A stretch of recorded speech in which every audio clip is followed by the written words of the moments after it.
I'm just gonna Oh. turn on the recording. Thank you. Got to turn on the Right ahead. You're all recording. good. All right. So everyone, I apologize, but you do not have the chat experience with each other, but you do have the experience with me. So I look forward to seeing Tim, and I look forward to seeing the Q&A, and any questions that I might not be able to get to. Tim is actually going to keep track of it through a Google document. In actual fact, Tim, did you want people to write directly on the Google document? Well, I'm trying to debate whether we should continue with Q&A as a quick and easy way. So let's just keep with that because it will be there. But at the end, I'll put a link in for any questions that people pop up as they're processing through this. So that's Sounds something great. to take a Thank look you. at. I'm going to go ahead and share my screen right now. And I do have the bit.ly link. I would like to definitely have you keep this bit.ly link. It's bit.ly/SFUSDAI. And Tim, if you could add it to the chat as well for people to get, that would be amazing. So I'll give you a moment to make sure you have that. I had a really good question in the chat window, and I won't call out the name, just I want to make sure I honor your you being anonymous. But this is actually for every grade level. It won't call out specific subjects or grades, but it's actually intended for every grade level, and you'll see how ChatGPT as a platform can be used by anyone pretty much. So good question. Thank you.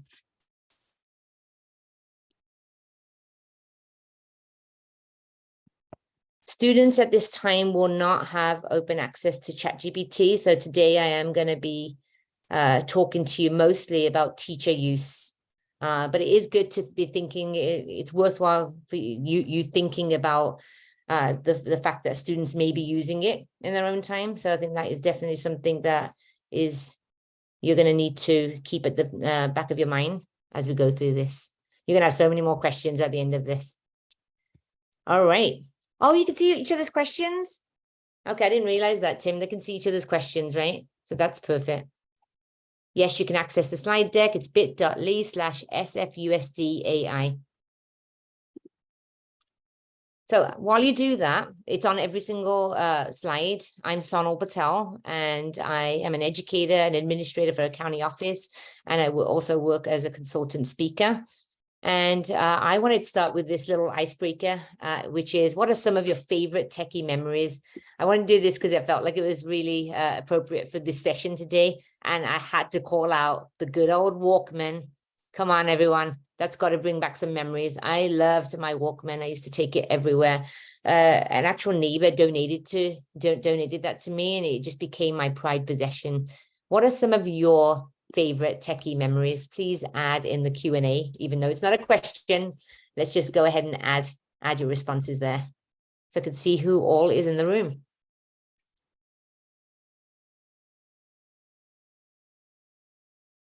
Thank you. All right, let's see. We've got a tape desk, a floppy disk. Thank you, Monica. Yes, on the floppy disk. I still remember that CD-ROM. Oh my goodness, that word just feels so ancient. What do you remember, Tim? What are you recalling from back in the day? The 8-track. Which one? The 8-track. What's that? I don't think I've heard. 8-track, came before it was essentially what tapes became, but it was a much larger box. Took up a little bit more of the dashboard than so you had to get fancy on us, didn't you, Tim? Thank you. DVD, the remote, yes, the good old remote. The Game Boy, oh yeah, I love my Game Boy. Dial-up AOL, oh goodness, I remember those days. Let's see, Pocket TRS-80 computer, Game Boy, Walkman as well. John, you and I, yes, absolutely the Walkman. A giant 4-foot tall stereo speaker that were it was cutting edge at the time. Absolutely. Thank you for sharing that. Listening to Dad Plays 8-track. Somebody else could relate there, Tim, Michelle. iPod, VHS, learning the run command on DOS. Oh my goodness, yes, that was actually coding. You were all coding if you ran run as a command, everyone. You were actually programming. Tracy, listening to my iPod Nano. That feels like such a long time ago, doesn't it? But I still have an iPod. I still have an iPod. I don't use it, but I have it. You have one as well, Tim? I still have a Nano. Yeah. Let's see if there's any different ones. Records, vinyl record players, yes. Blank cassettes. Remember, we needed those blank cassettes to record famous tunes. Downloading songs on LimeWire. So when we started moving over to digital. Yeah. So somebody just asked where people are typing in these responses. I believe it's in the Q&A. So if you look at your toolbar at the bottom, you should see Q&A, and you're able to type in those responses there. Am I right, Tim? Sorry. Yeah. Okay. Sorry if you were kicked out. Let's see. Pac-Man. Yes. Oh, I was a huge fan of Pac-Man. We could go on and on and on, but thank you for engaging in that activity. For the sake of time, I could go on forever with that activity, but we're going to keep moving. The outcomes for today's session is to understand how AI, specifically ChatGPT, can enhance student agency through effective lesson design. We're going to come up with some ideas for lesson design at the end when I've given you that brief overview of AI.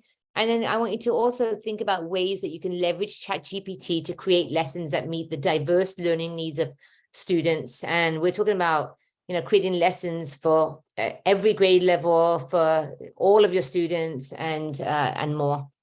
I'm really excited to share.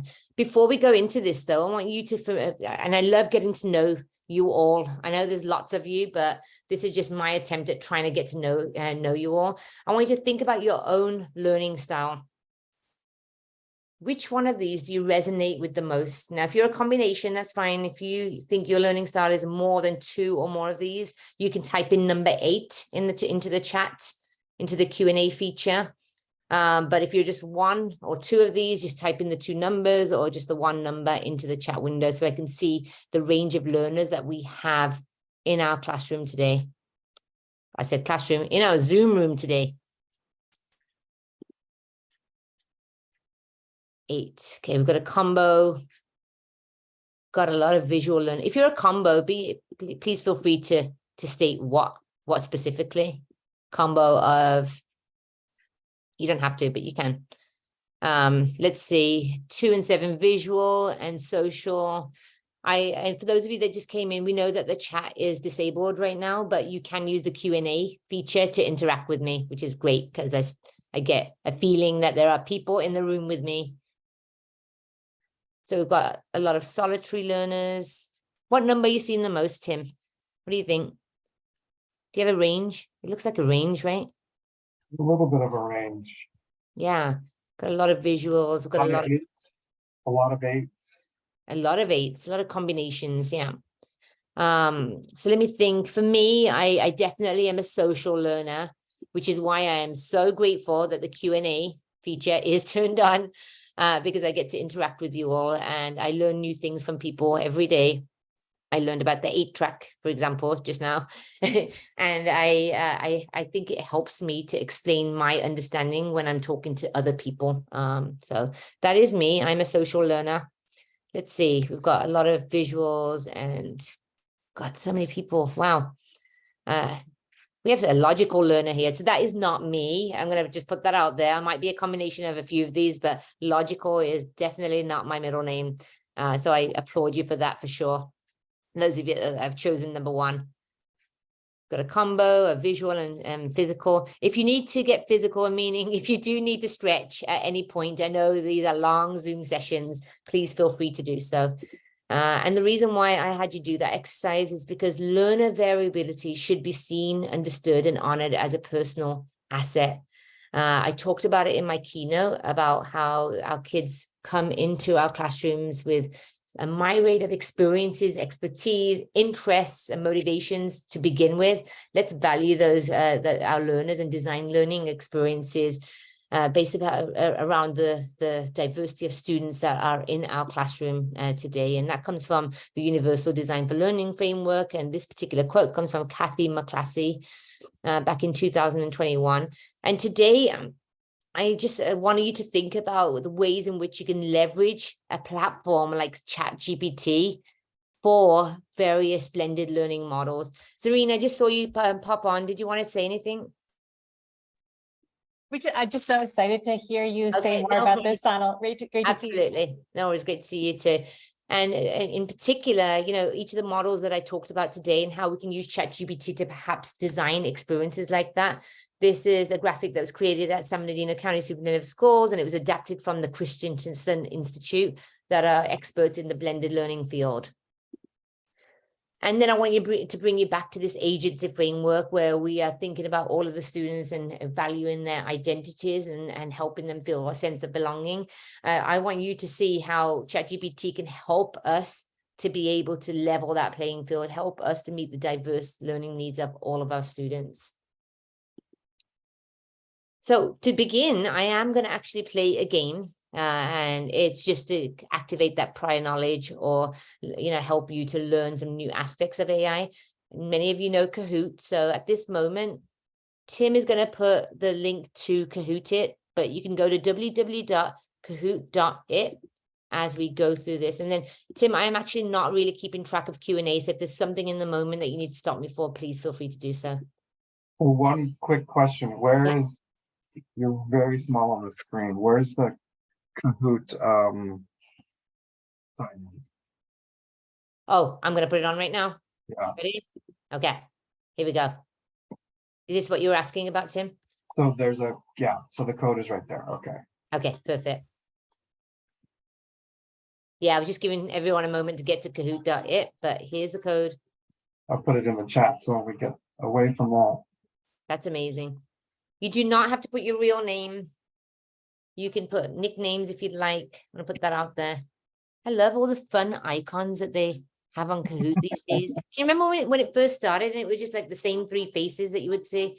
It's amazing that we have so much more in Kahoot. And by the way, Kahoot has AI in itself. I was asking it to help me create these questions today, and it did it for me. Well, not today, earlier this week.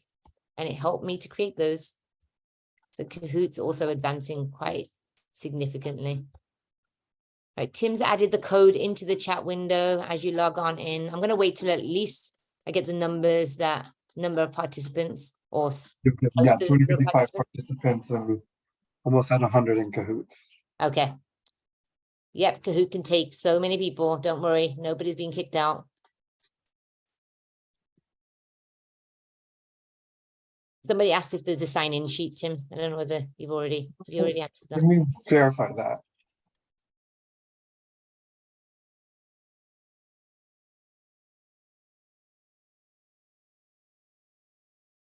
Okay.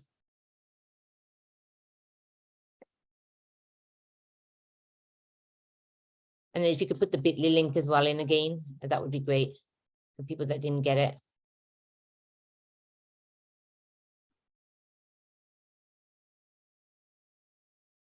I'm only stopping my screen because I don't feel like I shared my sound. Did I share it?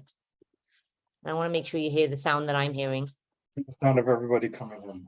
There we go. Can you hear it, Tim, the sound of Kahoot? I'm not. You're not hearing that? Mhm. I shared the sound. Let me try again. I like my good old Kahoot sound. Let's try that. Share.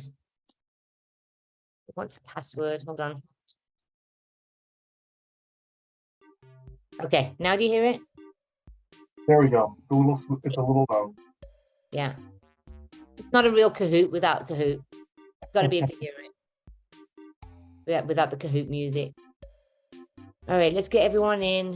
For those of you that just came in, we are jumping onto this Kahoot for a little activation of prior knowledge of AI, and it's just a bit of fun. It's definitely non-evaluative.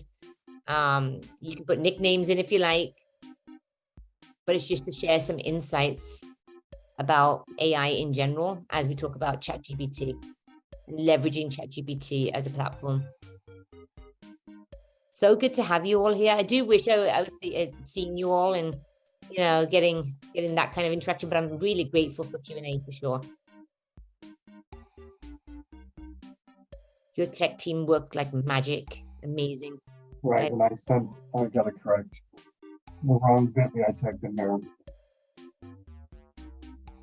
Sorry, Tim, what was that?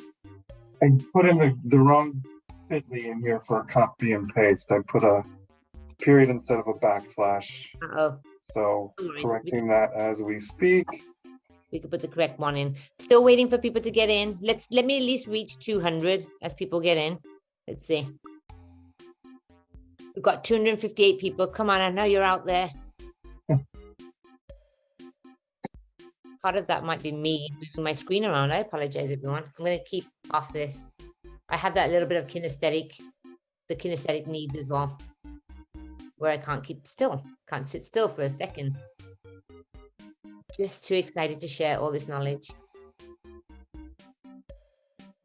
So we're gonna learn a bit about AI, which just seems to have made nationwide news today. It feels like it is everywhere and anywhere. Everybody's talking about it from everywhere.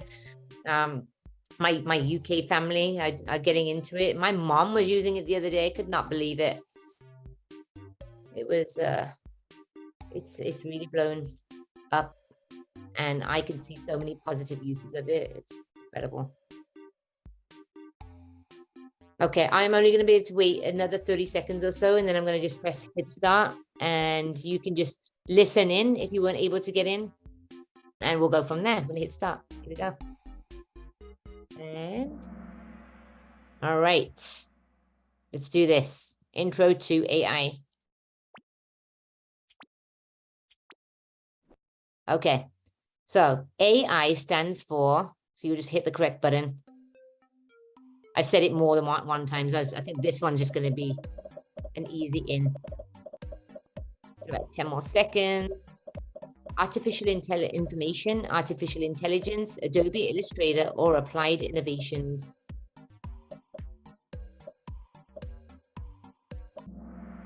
Awesome. Yes, AI actually does stand for artificial intelligence. And I can see that the triangle might have tricked you with the beginning of the word artificial. I always have quick fingers when I use Kahoot. All right. Great job, SD. I see you at the top. All right. The use of AI in many sectors of business has grown by, what do you think? At a guess. How large do you think the number is right now? The people that are using AI in many of the business sectors. I think this is an important question because yes, exactly 270% of growth has taken place in the business sector. So many people are using AI right now.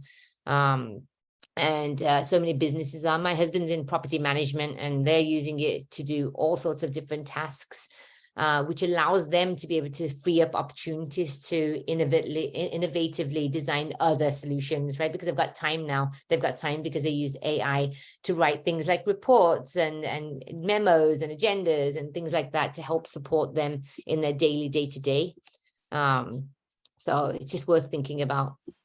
AI is also blown up in the medical sector, in the automobile sector, the e-commerce sector for sure, where, come on, I'm sure all of you see where you see social media feeds with commercials and you're like, how did you know that I would like this outfit? Or how did you know that I was interested in this Netflix show? It tracks you most of the time. AI is tracking a lot of your moves in the digital space, and that's how it knows. So there you go. E-commerce is being lifted and people are making sales as a result of AI. True or false? Ethical AI means consideration of safety, security, and human concerns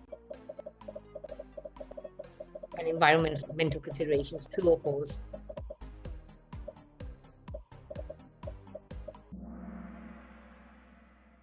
Yes, absolutely true. It does mean each of these things. And there's a lot of nationwide chatter about how can we ensure that AI is being used ethically and safely. And one of the reasons why I advocate for AI being introduced at an early age, starting at as young as kindergarten, to be honest with you, at schools. I mean, when I say AI being introduced, I just want to clarify, I mean, talking about AI and the implications it has in society. And one of the reasons are because if we don't educate our students today, you know, we'll have a workforce, we'll have people out there in society that are maybe not considering the ethical implications of AI and how safe we can, how we can safely come up with solutions using AI. So there's a lot to be said around ethical AI and a lot to be learned. I just wanted to put that at the back of your head right now, or maybe at the front. What are some ways AI is being used to be positively I must have been sleeping on this one as well, Tim. Sorry, it doesn't make sense. What are some ways AI is being used positively by teachers? Is being used positively by teachers. Apologies for the typos. What are some ways AI is being used positively by teachers? And absolutely all of the above. It's being used to personalize learning, to provide feedback to students. And you know, I'm talking about us putting in a written response from students, plugging it into ChatGPT, and ChatGPT giving you a potential feedback that you can give to students. Talk about time saver. You may want to uplift those comments with your own personal you know, voice, but ChatGPT can help that. It can also help design engaging lessons, which we'll talk about in just a moment. So with that said, AI is not so good at what? What do you think AI is not so good at? Something I value so much, something that I think is the make or break in the education setting and beyond. Society. It's the thing that I tell my kid the most. I'm not giving any more hints. My own children hear this all the time. Be kind, be compassionate. And let me tell you, AI is not always the most compassionate and not always the most kind. Though Alexa, my Alexa did actually surprise me the other day when I asked it a question and it said sorry, because it can come up with my response. But in general, the reason why I put that is, you know, AI can do a lot of things, but it won't take, I mean, it will not give that human connection that you as the educator can provide. So remember that when you think about how you're using AI. True or false? We're at question number 6. By 2025, AI will make human workers obsolete. What do you think? You're going to be out of a job. I'm only saying this. It is honestly false, and I can understand some people's concerns. And if you're not playing right now, I mean, feel free to, you know, come up with this, the response in your head. AI will not make human workers obsolete within the next decade or so. In fact, I have an article that I'll share with you in a moment on my slides that is really insightful in that AI, instead of us thinking about AI making human workers obsolete, let's think about the innovations that can exist in every industry as a result of AI and what humans are going to be needed for, right? Humans are going to be needed for that collaboration, those interpersonal skills, those leadership skills, those critical thinking skills, alongside collaborating with the AI technologies of the world. AI does not plan to make human workers obsolete, I can assure you, at least in the next decade or so. 90% of leading businesses already have ongoing investments in AI technologies. Is this true or false? I already talked about some of the businesses that AI seems to be impacting. As you're doing this, yeah, absolutely true. As you're doing this, think about the medical industry. Doctors are using AI to diagnose diseases before they can even get to those diagnoses. And that in itself is absolutely life-saving. It's life-saving. We recently bought something in our own household. It's called a roti maker. Has anyone ever heard of it? If you've heard of it, you've got to put it into the chat window. It actually makes Indian bread called chapatis, roti. We call it roti. And you can program this machine. And my mother-in-law, I'm going to backtrack. My mother-in-law has arthritis. She can no longer make the dough that makes this Indian bread that we eat pretty much every single day, right? So she uses Rotimatic and she basically has a specific way she wants the roti, the Indian bread, to turn out. So the AI machine, when she first bought it, asked questions such as, is this as thick as you want it? You know, and so she'd say, yes, you know, it's as thick. Do you like the flavor of it? Do you want to add more flour? Do you feel like you need more flour in it? It might ask some specific questions so that this makes the most perfect roti, the kind of roti that she was used to rolling by hand. And it was AI that allowed for that to happen. So talk about it impacting technology. I tell you, I had to share that story. Okay, so let's see. What are we on next? 8. What is generative AI?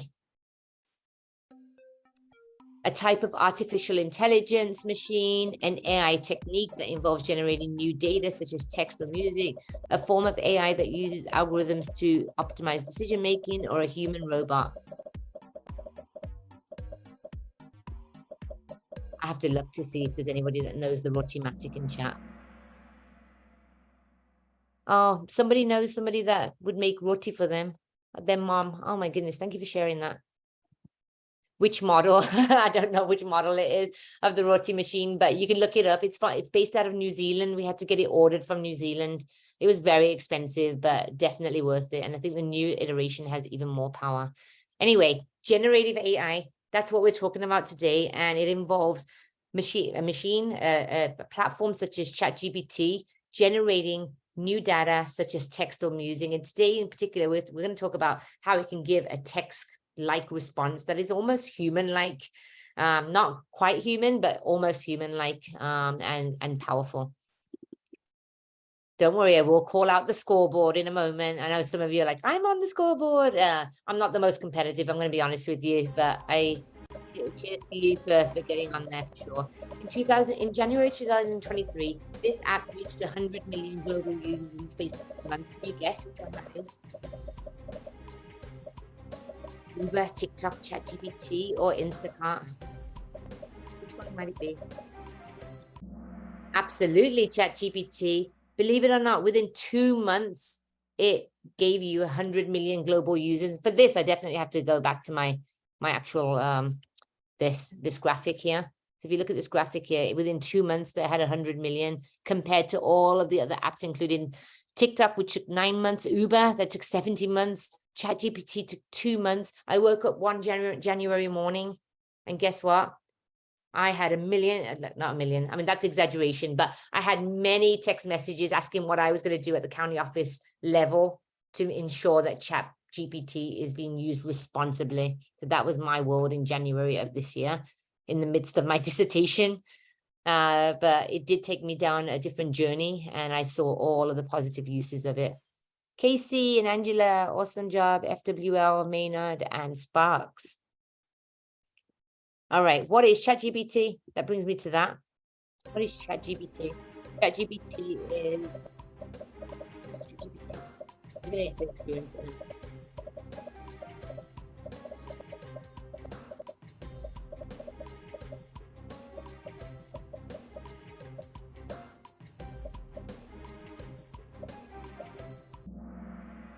It certainly is a language model developed by OpenAI.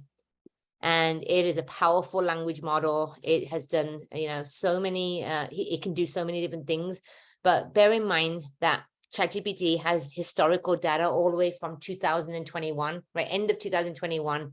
So when you ask it a question, it's not going to give you the responses that are most current, as in today. So it's not going to remember something that happened yesterday or the last 6 months at that.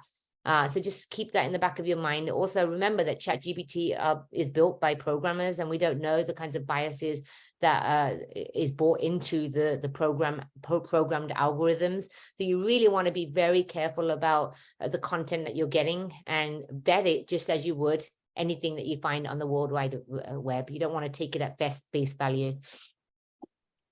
But it gives you some really great responses. It does, I promise you. So let's see who's on the podium. We have Sparks at number 3, Maynard at number 2, and number 1 is, let me guess. No, I can't guess. It's Casey. Well done. Awesome job, everyone. Thank you so much for engaging in that.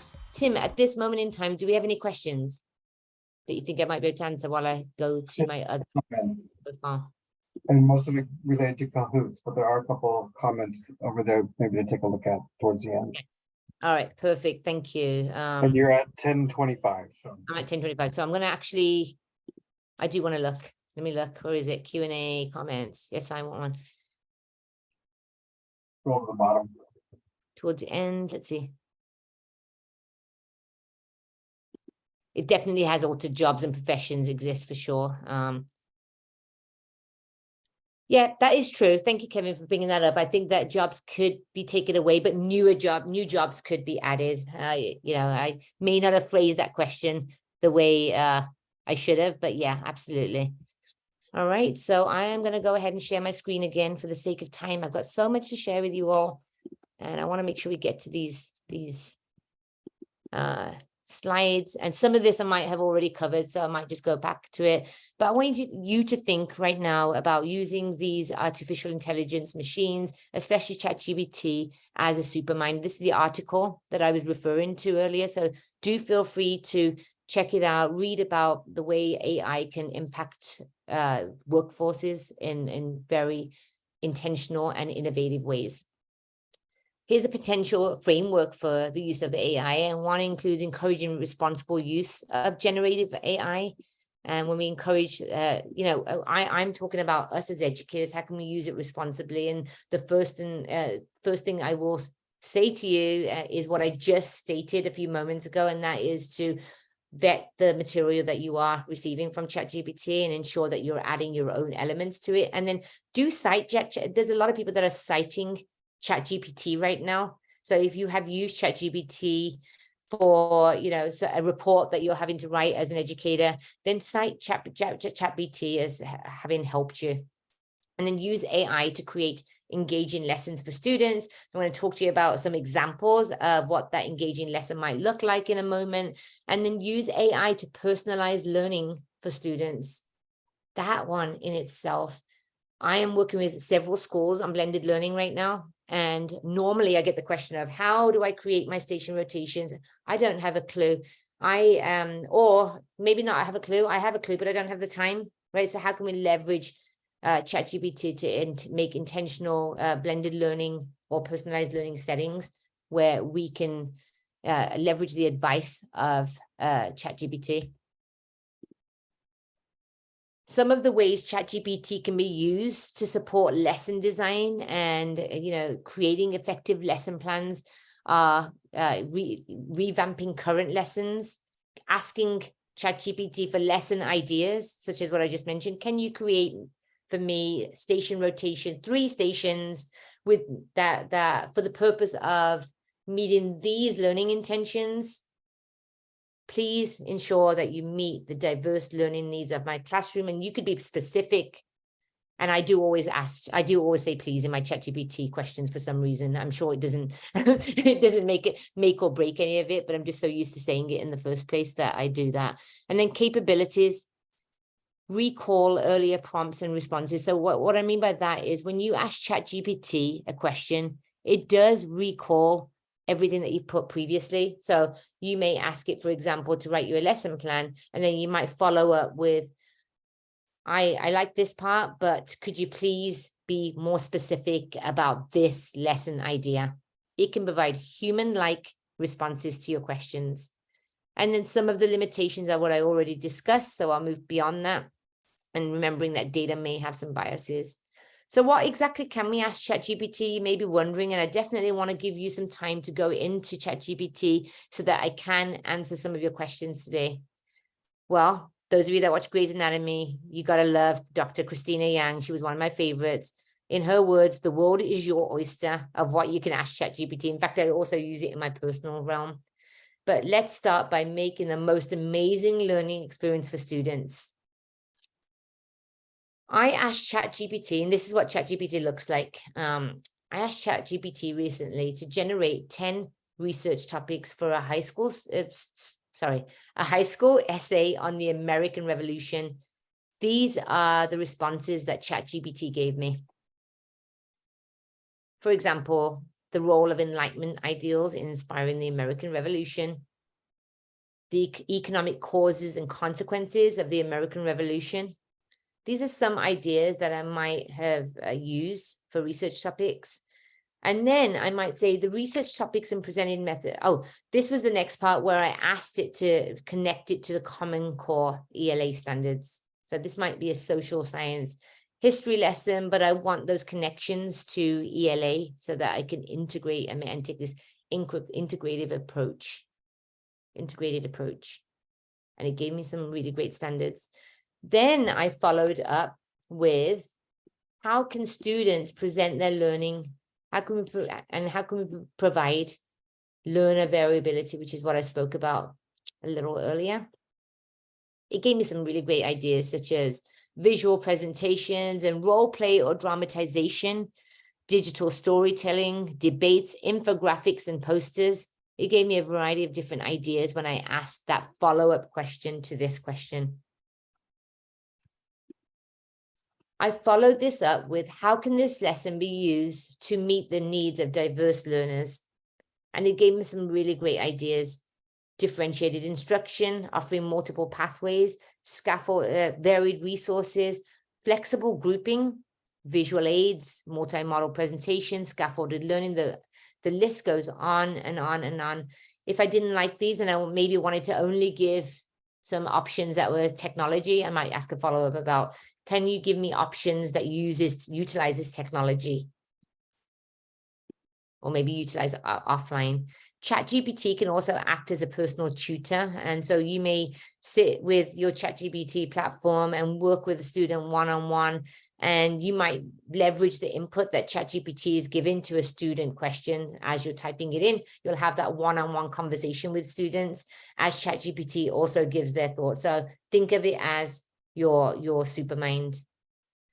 I want us, before we go ahead and practice, we're going to try to get into ChatGPT. It might be, it might give you some issues, and we're here and ready to support you as you try to get in for the first time, or maybe the second time, or maybe you've used ChatGPT frequently.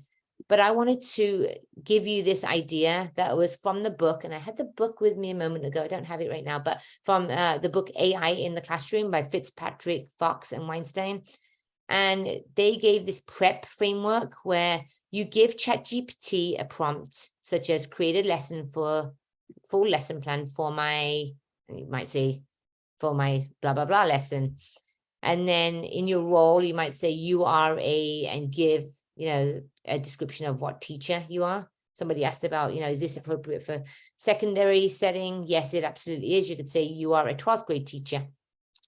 You could say you're an 8th grade teacher, and then be explicit with your instructions. So at this point, you might ask ChatGPT to write the 3 paragraphs about Dr. Martin Luther King, include a multiple choice question at the end of each paragraph. ChatGPT can do that for you. Write 3 paragraphs, and you may go in and then add the elements that you want to add, or ask follow-up after follow-up after follow-up to ensure that you've got the most impactful 3 paragraphs that you plan to use within your classroom. You definitely also want to use parameters when you're asking ChatGPT these questions. For example, you might write this with a reading age of blank years old. This lesson is blank minutes long. So, you can also put in Lexile levels, by the way, on ChatGPT. So if you want 3 paragraphs for students to read, you could put a Lexile level and it'll write the paragraphs based on that Lexile level. I know that is always amazing to me, that the fact that ChatGPT can do this. Okay. All right, I don't want to go to this one yet because I do want you to get in and log in to ChatGPT. But before you log in, using chat.openai.com, which Tim will put into the chat window, do we have any questions, Tim? Do you see anything that people might want answers to right now? You kind of touched upon it, but just as struggling with ChatGPT questions because they take some thought. So you kind of just touched upon that. Does ChatGPT show evidence of independent thinking? So I mean, it depends on what you're thinking right now. So I have a feeling you might be thinking, what if a student comes in with a written piece that ChatGPT wrote? There's ways around understanding how the students use that in terms of if you know that student's writing ability to begin with, then you will be able to see that that wasn't entirely the student response. So that will require lots of conversations with your students about bringing in their own voice into ChatGPT. If you're talking about the adult and independent thinking, I want to just give you an example of how I used it to create this presentation. I asked it to create some examples of presentation ideas for ChatGPT for educators. It gave me a myriad of ideas, but I knew that it might not have connected to San Francisco Unified School District and where they're at with ChatGPT. I also knew that I had some ideas that I could bring in, and I could leverage that expertise into the ChatGPT, into the response that it gave me. So I reworked many of the elements and used my own critical thinking to ensure that I gave you the best possible experience. So yes, I do believe it encourages independent thinking. We can ask it questions. Those follow-up questions is thinking in itself. So I do, yes, I absolutely do. It's a time saver, and it can make for that impactful collaboration with each other. ChatGPT does actually translate. So you can ask it to translate something in a different language. It does that for you, absolutely does that for you. Yes, you can log into ChatGPT with your San Francisco Unified School District Google sign-on, right, Tim? We tried that yesterday.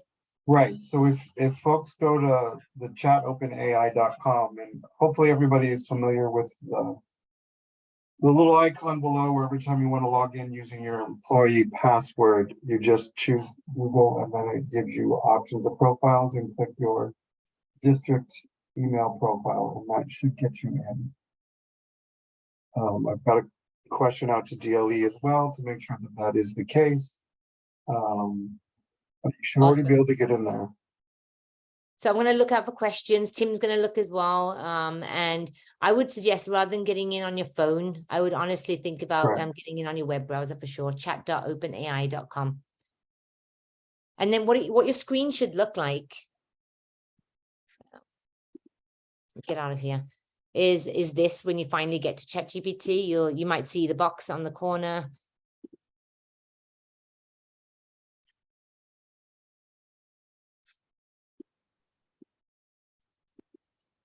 And for the sake of this session, I do want to say that I am really being intentional about ensuring that we are talking about educator use of ChatGPT today, but I can understand some of the concerns about student plagiarism. A lot of people are talking about it. I can tell you ChatGPT can actually identify if they've written something word for word, verbatim. So if you put in a passage, it will identify that. But I, again, move away from that thinking and think about how ChatGPT may have given an amazing scaffold to that student that may not have felt comfortable writing. If ChatGPT may have given students something to begin their learning journey with that they may not have gotten in the classroom setting. And then I want you to think about how well, we should know our learners that come into our classroom every single day, whether that's 2 or 100 learners out. We should have some idea who that learner is in our classrooms. And I strongly believe that, and that's built upon relationships and the amount of student-centered engaging experiences that we provide our students that allow us to interact with our kids. Thank you. I really appreciate you trying to get into ChatGPT right now. I want to see if there's any ChatGPT specific questions. If we use our district email, do we have access to the GPT? I joined with my personal Gmail before you said to use SVSD. So I believe you're talking about the upgraded version of ChatGPT, which SFUSD do not currently have access to. So this is a free version that you are using. And then what are specific measures that can be put into place to monitor and regulate the use of ChatGPT to prevent misuse or over-reliance? Again, I'm talking about student use here, but right now, for our anonymous attendee here, honestly, there's a lot of chatter in the educational space about policies being put into places, and districts from all over are talking about what types of policies we eventually need to put in, just as we did with digital citizenship. That really talks about that ethical AI piece. So I'm glad that you're thinking about this and bringing it up, because we definitely want to set those expectations within this classroom settings. And Dr. Patel, just so that folks know, ChatGPT is not on Chromebooks. So any students who are using Chromebooks as their main source for producing student work are not going to be able to access. They're going to have to go to a family laptop and do that. So there is some safeguards at that level. Oh, protecting. So glad you brought that up. Thank you. So which versions Dr. Patel, should folks be using? So this, the free version, the regular version, I Yeah. think it's 3.0, I believe. Yeah. 3.5. 3.5, yeah, that version. And then, we want to make sure that you shouldn't have to enter your personal information. So thank you for saying that, the person that added it into the chat. I was supposed to tell you that before you actually try to get in. You should not have to enter your personal information if you enter through SFUSD. All right, so most of you should be in. If you could just add that link, chat.openai.com, Tim, to the chat window, just in case. What I want you to do now is use this prep framework and have a go at asking ChatGPT a question. And you can do that through the message button at the bottom. So yours might look like this, and you click on new chat, and it will give you the option to add, write a, and what was that? I said, oh yeah, write a lesson plan. And then I'll let you fill in the rest, fill in the blank. So go ahead and have a go at that. I'll put the framework back on. You also have the link to these slides. And I'll give you some time. I'll give you about, let's say, 4 minutes to peruse this before I give you the resources for this. And then as you try to put this into ChatGPT, I'm going to look at your questions and answer those. If you see anything. Yes, absolutely okay to sign up through your SFUSD email. Thank you so much for asking.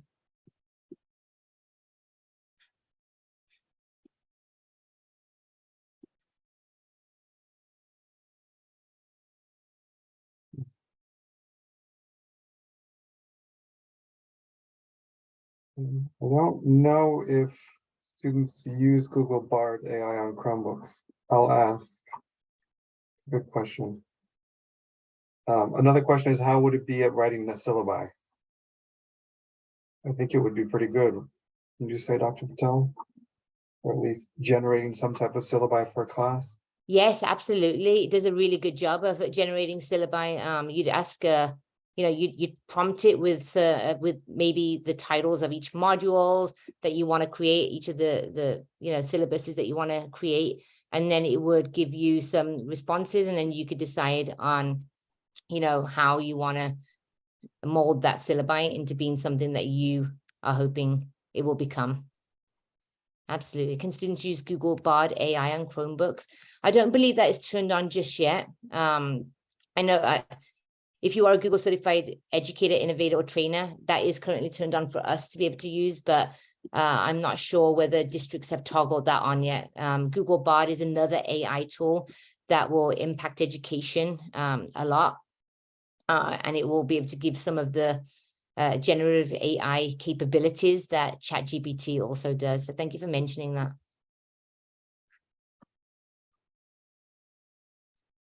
I'm looking through these questions.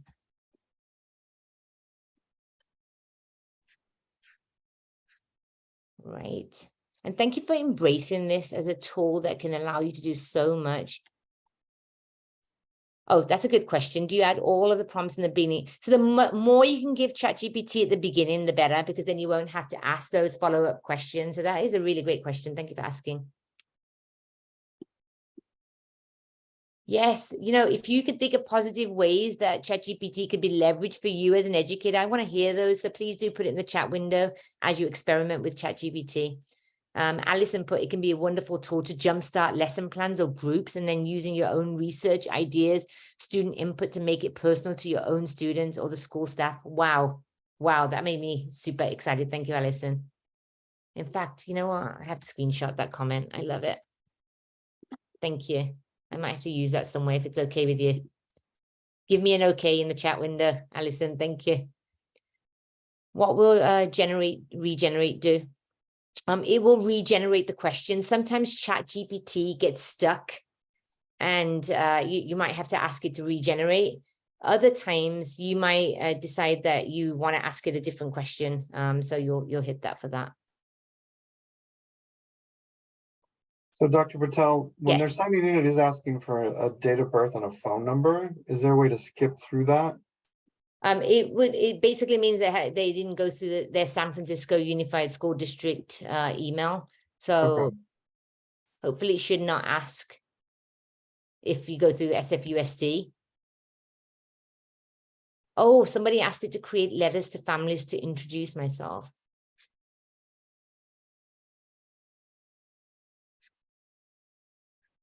Somebody asked my opinion of using ChatGPT to create lessons. That's why I'm here today. I think it's a really great way to ensure that we're meeting the needs of all of our students and save us time. It asks if we go through SFUSD. Even through the Google login, Jordan. Through your Google login.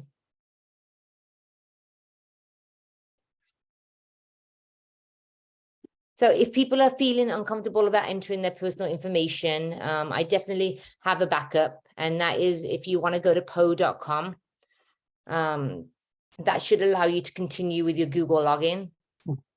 I know this happened before, po.com. And then you can use ChatGPT from there.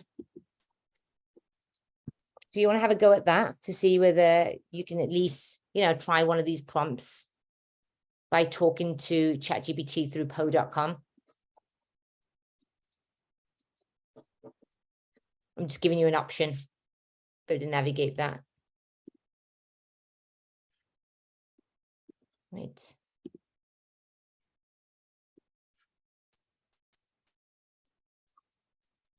Thanks, Tim, for adding that. All right.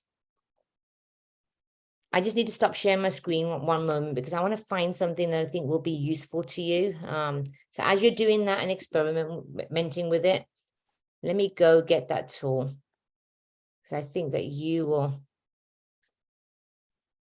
find it helpful. So Bard AI is not available to students on their Chromebooks if they're logged into Google. Thank you for clarifying that. Really appreciate it. Give you a few more moments of looking through.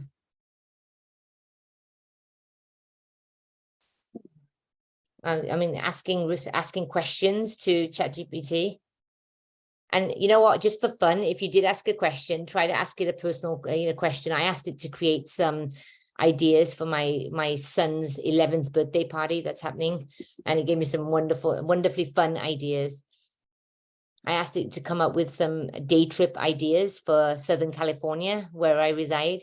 And it gave me some it gave me some really wonderful ideas.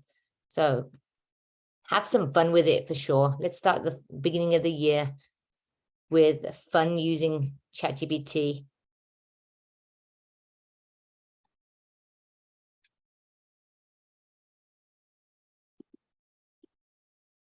Okay.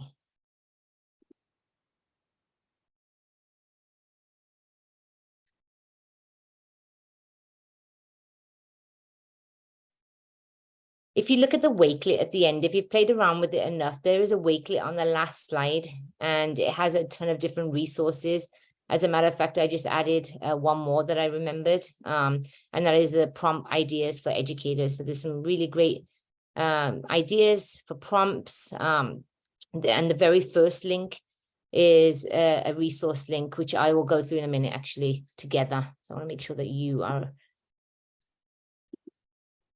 So one of our participants is sharing that it has done some pretty good translations as well. Oh, awesome. Thank you.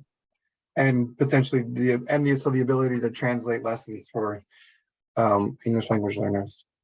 Wow. Thank you for sharing that. Another question is, as an art teacher interested in using AI technology to create images, does the prep model work through visual AI programs as well? So the prep model that you shared with folks, would that work there Yeah, too? I mean, you would just give it a prompt that is specific to the visual AI that you are hoping for. Wow, that person, amazing that you're thinking about that. It's amazing that you're thinking about how you can leverage it for visual AI. Absolutely. Do try it. Do try it for that. You just have to mold it into the question that you want it to be. So follow-up was to connect it to ancient history in the class, and it made one specific to my content. So, and people are saying that it's a little scary, but actually exciting because of what it can do. Wow, I love it. Thank you. Thank you for sharing that. Okay, so I am gonna, I know it's fun. I know it's a lot of fun, but I'm gonna move you away from that just for a second because I do want to go over some of the resources that I'm leaving you with today. There's only so much you can share in the, the minutes that we have. And I wish I could just stay with you all day and talk about all of its capabilities. And I'm certainly glad that you made it here today. And thank you for just, having that positive mindset of what ChatGPT can truly do for us. For our productivity and for supporting our students.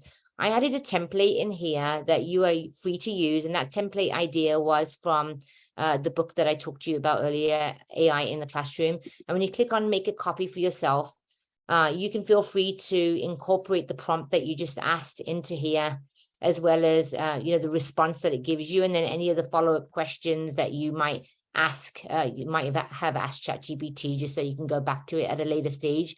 I also want you to know that every question that you ask is here, so you get to go back to it at a later stage and just go back to any of the questions that you've asked in the past. I think this one was about me asking about graphic note-taking apps.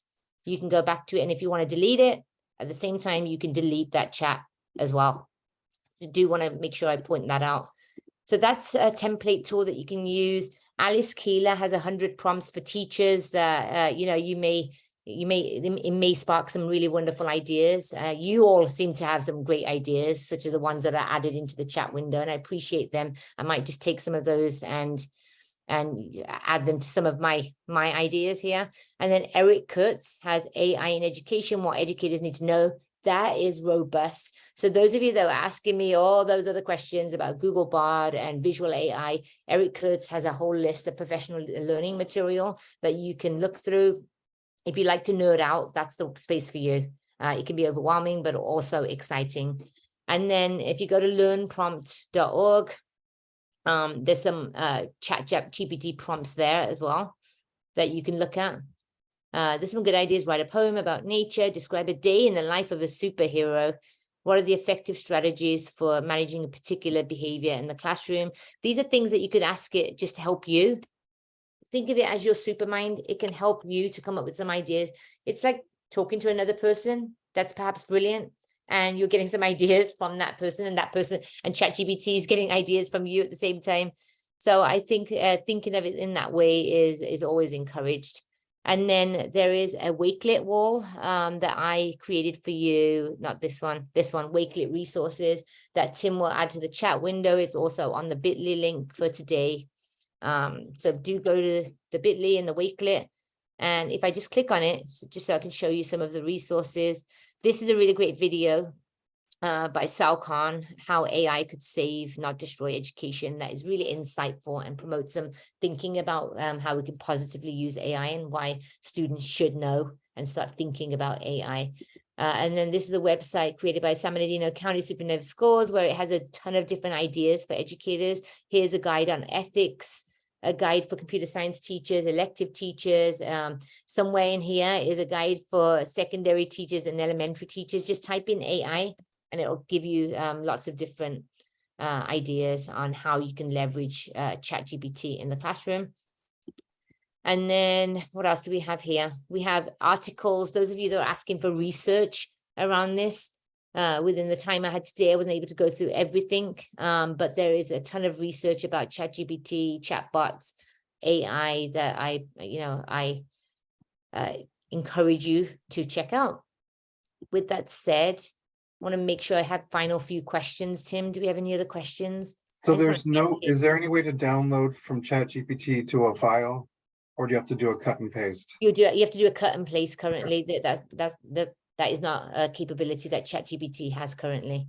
Okay. Good question though. Great questions. There is a ChatGPT app now, if anybody wanted to know and try that on their phone. Folks have created lesson plans successfully. What about science experiments? Oh, that's a really great one. I had somebody use it to create simulation ideas. On ChatGPT, create science experiment ideas with the resources that they have that meets a particular objective. Matthew, like that has definitely I've actually seen somebody actually do that, and it came up with some wonderful ideas. And then I've also seen someone use it to gamify the current content that they might have. So it might be a real sit and get type material for science, and they've created a gamified experience out of it. Tim? so it looks like a special education teacher developed a travel training lesson for students with intellectual disabilities that yielded some good results as well. So there, Wow. Wow. I wish I some could talk folks to were you. asking just to be able to see what people were putting in here. So it looks like some lessons were developed, some, get to know you activities created for the first couple of days of school, and translations. So are we at time? We are at time. Wow, amazing resources. You can continue to follow me at Dr. Sonal_edu on social media. And I hope I get to hear about all the amazing things that you're doing and how you're leveraging ChatGPT and AI in the K-12 classroom. Thank you everyone for being here. Really appreciate you. Have a good beginning of the school year. Enjoy the rest of your day. Thank you so much. Thank you, Tim, for all your help as well. You're amazing. I was bouncing between 3 different windows. Thank Oh, goodness Donna was being I have a smart. Thank you, screen Donna. here.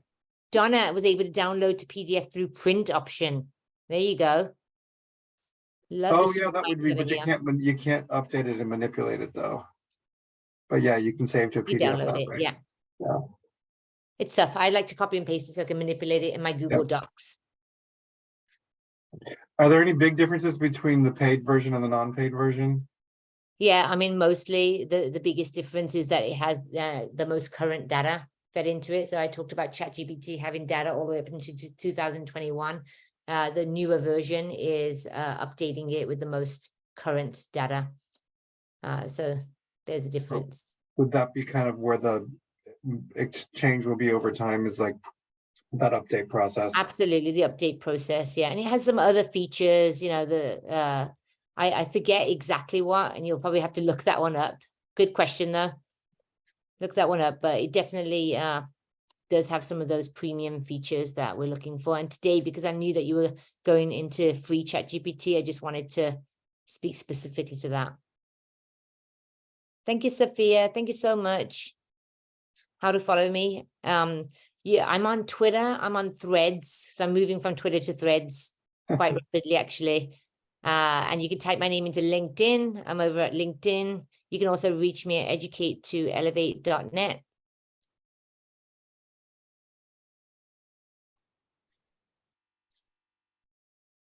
Absolutely. Thank you for all the positive comments. Really appreciate it. Yeah, we'll give Joshua's feedback. getting ideas. Yes. We'll give feedback around the fact that you guys couldn't chat. That wasn't helpful. Yeah. Oh, Kevin shared that TED Talk some time back. I love that TED Talk. Listen to it, Tim, if you get a chance. It's so great. What's The one in the Wakelet wall by Sal Khan. Oh, okay. Anonymous attendee just said that ChatGPT just designed a great lesson and a great icebreaker first day lesson for them, and did well when I told it to value my students' identity as an explicit instruction. Oh, from a fellow UK-US citizen. Oh my goodness. Please get in touch with me. I love to meet other dual citizens. Sanjay, thank you. Thank you so much. Very helpful. Great examples of ran similar prompts and it did great. Awesome. I have a cousin called Sanjay. Just a fun fact. He goes by Sanjay, but I feel like the Indian way of saying it is Sanjay. Thank you for being here. He smiled. That's great. I'm glad he's still here. All right. Thank you, everyone. No worries, Kristen. Thank you, Sarah. I'm sorry that it did not. This chat thing, it's a little frustrating. Somebody wants to visit my office in San Bernardino County, Tim, so get that flight for them. Take a Friday off. Go to Disneyland on Saturday. Yeah. Come by and Yeah, visit. for sure. All right, that was fun. Thank you so much for having me, Tim. I'll be back for the second keynote. Saba Kidwai is a good friend of mine, so I'm looking forward to seeing her keynote. Great. I'm gonna close this out then. Oh, I'm going to stop the recording. Can I stop it? Yeah. Okay.